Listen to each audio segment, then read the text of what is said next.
Thorin and his company, as well as their legendary quest to reclaim Erebor from the dreadful dragon Smaug, are well known and recorded.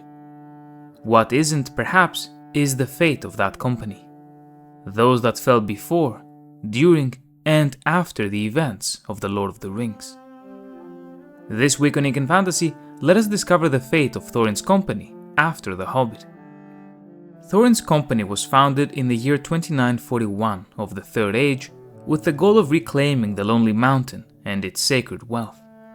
Its members were, of course, Thorin, Balin, Dwalin, Fili, Kili, Dori, Nori, Ori, Oin, Gloin, Bifur, Borfur, Bombur, and our very own Bilbo Baggins. These names, by the way, originated from an ancient Norse poem, the Voluspa, which told of the creation and the end of the world. Within this poem, we found the names of ancient dwarves, and those are the names that Tolkien used for the Hobbit's hero. Now, as you know, Thorin, as well as his nephews Fili and Kili, were killed during the Battle of the Five Armies at the culmination of our story. As such, 3 of our 14 members were already gone during The Hobbit. This leaves 11 if you include Bilbo Baggins. However, let us focus on the dwarves instead, and specifically, those that survived. In the chapter Many Meetings of the Fellowship of the Ring, we find out that Bifur had survived the 60 years since The Hobbit and continued to live in Erebor after having received his share of the treasure by King Dain, as did another 6 of his companions. Specifically, in The Lord of the Rings, Tolkien writes, "He was interested, however, to hear that Dain was still king under the mountain, and was now old, having passed his 250th year, venerable and fabulously rich. Of the 10 companions who had survived the Battle of the Five Armies, 7 were still with him: Dwalin, Gloin, Dori, Nori, Bifur, Bofur, and Bombur." Speaking of Bombur, one of Tolkien's added details is that the dwarf had grown so fat in the years since the quest that he needed at least 6 dwarfs to lift him from his couch to the table and back. This leads us to think that, although the other 6 may have participated in the Battle of Dale against the Easterlings, Bombur likely did not. This leaves us with Gloin, the father of Gimli, who notably traveled to Rivendell alongside his son for 2 very important reasons. The first was to inform the Lord Elrond that Sauron had reached out to the dwarves in search for an alliance, and the second concerned the other 3 dwarves that we have not yet mentioned. Even though Durin's folk and the dwarven race as a whole was glad to reclaim the Lonely Mountain, it was one place in the whole world that they held the most dear. That place, of course, was the realm of Khazad-dûm, the greatest of all dwarven settlements.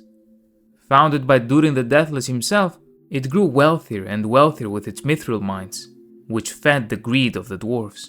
They dug ever deeper, and in their greed they unleashed the Balrog of Morgoth in the year 1980 of the Third Age, a Balrog that would forever be known as Durin's Bane. And thus, the grandest city of the dwarves fell silent, and Durin's folk fled their ancient home. As the centuries passed in complete darkness, Khazad-dûm became known as Moria, the Black Pit. Within a few centuries, dreadful orcs and other accursed creatures had populated what remained of the dwarven realm, further disgracing that sacred place.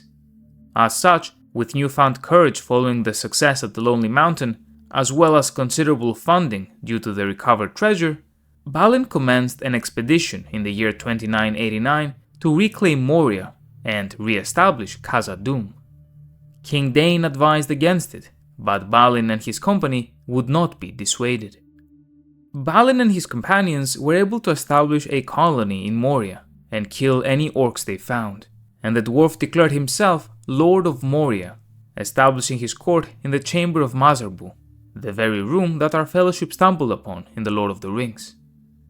From his companions of Thorin's company, only Ori and Oin followed him to the mines of Moria. Regardless, the colony lasted for 5 years. Balin died first after being killed in battle with orcs, who were able to push the dwarves and retake the first and second halls of Khazad-dûm. Ori made a tomb for his lord and retreated to the Chamber of Mazarbu, and, knowing his end was near, he continued writing a record of what happened to the colony. And that is how he ends up in the state we find him in during the Fellowship of the Ring. Oin and his remaining dwarfs attempted to find a way out through the West Gate, but to no avail.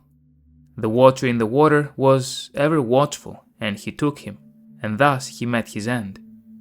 Therefore, part of Gloin and Gimli's mission had to do with finding out the fate of the Moria colony, as it had been too long since their last update and correspondence with the king under the mountain. In the end, of the 13 dwarfs, 6 were dead, including their leader, and another 7 remained in the Lonely Mountain. Of those that survived, they gradually died of old age, and, according to Tolkien, the very last member of the company died in the year 91 of the Fourth Age, at 340 years old. This dwarf was, naturally, Dwalin. Of the rest, we only know that Gloin passed away in the year 15 of the Fourth Age, at 253 years old, while Tolkien did not record the death dates or ages of the others of Thorin's company. As Thorin Oakenshield lay dying from his wounds of battle, he uttered these now immortal words, perhaps some of Tolkien's greatest. "Farewell, good thief," he said. "I go now to the halls of waiting to sit beside my fathers, until the world is renewed. Since I leave now all gold and silver, and go where it is of little worth, I wish to part in friendship from you, and I would take back my words and deeds at the gate." Bilbo knelt on one knee filled with sorrow. "Farewell, King under the mountain," he said. "This is a bitter adventure, if it must end so, and not a mountain of gold can amend it. Yet I am glad that I have shared in your perils. That has been more than any Baggin deserves." "No," said Thorin, "there is more in you of good than you know, child of the kindly West. Some courage and some wisdom blended in measure. If more of us valued food and cheer and song above hoarded gold, it would be a merrier world. But sad or merry, I must leave it now. Farewell." The fate of the dwarfs of Thorin's company widely differed, and yet their actions during their quest were immortalized by their peers. And that quest is what ultimately led the One Ring to Bilbo, and it was these dwarfs that enabled, in their own way, the salvation of the world decades after they first assembled. If you'd like to support the channel and not miss out on future videos, please consider subscribing. You can also click the link on the right to become a channel member and get early access to all of my content.